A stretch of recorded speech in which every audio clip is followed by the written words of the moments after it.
selamat malam. Kembali lagi bersama saya, Rina Susanti Pasa dengan NIM 20263012.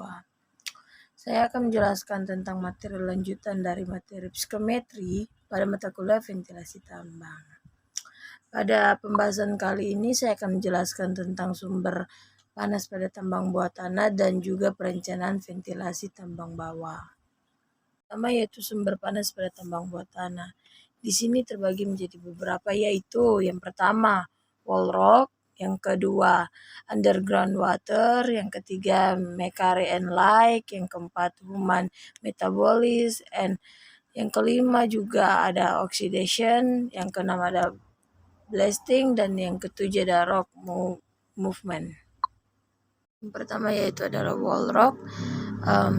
Temperatur batuan di tambang bawah tanah meningkat seiring kedalaman bertambah. Hal ini juga disebut dengan virgin rock temperature. And selain itu juga karena terpengaruh daerah vulkanik yang mempengaruhi panas dari batuan sekitar. Yang kedua yaitu underground water.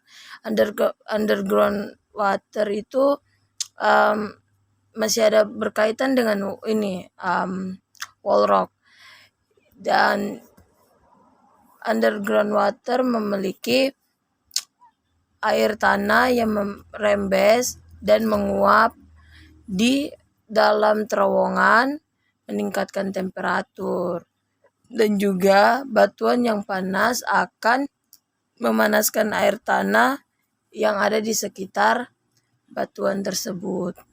Tiga adalah machinery and light, yang merupakan mesin serta peralatan-peralatannya yang digunakan oleh perusahaan untuk menjalankan kegiatan perusahaan, termasuk harga beli mesin serta peralatannya, terus ongkos angkut dari tempat penjualan mesin apabila ditanggung perusahaan. Yang keempat yaitu human metabolism. Manusia juga dapat menghasilkan panas yang berasal dari proses metabolisme tubuh. Yang kelima itu adalah oksidasi, yang merupakan proses oksidasi yang terjadi pada tambang bawah tanah di mana massa batuan mengandung sulfida yang tinggi. Yang keenam yaitu blasting.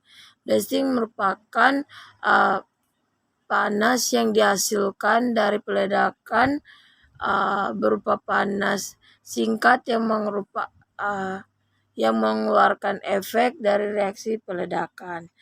Hal ini juga bisa disebabkan oleh peledakan, yaitu meningkatnya uap air di dalam tambang bawah tanah. Selanjutnya itu perencanaan ventilasi di tambang dalam. Yang pertama yaitu ada petunjuk awal, di mana perencanaan ini sangat penting karena khususnya pada tambang bawah tanah, batu bara sering terjadi ledakan gas dan debu batu bara. Terus juga konstruksi dan jalur ventilasi harus dirancang dengan secermat mungkin agar lebih ekonomis, dan yang perlu kita ketahui juga, kita harus mencari kapasitas fan yang lebih besar dari target total kapasitas, yang dimana untuk mengantisipasi tambahan bukaan yang tidak terduga ke depannya. Yang kedua adalah sistem terpusat dan juga sistem diagonal. Dalam ventilasi tambang, sistem dibagi menjadi dua, yaitu sistem terpusat dan juga sistem diagonal. Nah, sistem terpusat sendiri dibagi juga menjadi dua, inlet shaft atau vertical shaft digali secara berdekatan. Kelemahan dari sistem terpusat ini adalah tidak efektif untuk tambang yang lebih dalam dan juga banyak cabangnya. Untuk mengatasinya dibuatlah sistem diagonal, di mana inlet shaft and vertical shaft digali secara berjauhan. Keuntungan ventilasi sistem diagonal antara lain yaitu pemanjangan airway utama dapat dikurangi secara drastis, Jadi tahanan ventilasi dan biaya keperawatan terowongan dapat berkurang. Yang kedua yaitu karena intake airway dan return airway yang tidak berdekatan. Kebocoran angin diantaranya berkurang dan juga pintu ventilasi serta jembatan angin tidak perlu banyak. Yang ketiga yaitu seandainya terjadi bencana seperti ledakan di dalam pit, pemulihan sistem ventilasi mudah dilakukan. Yang keempat yaitu karena mulut pit atau intake dan outtake terpisah jauh, tidak ada kekhawatiran bercampur masuk ke dalam air ke dalam akibat arah angin. Tiga yaitu pembagian aliran udara. Pertama yaitu tahapan ventilasi menjadi kecil karena pembagian, sehingga dengan memakai kipas angin yang sama dapat dilakukan ventilasi udara lebih banyak. Yang kedua yaitu dapat mengantarkan udara segar ke setiap permukaan kerja di setiap balok.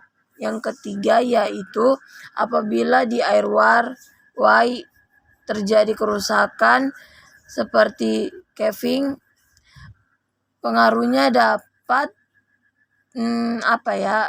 dibatasi pada satu blok saja.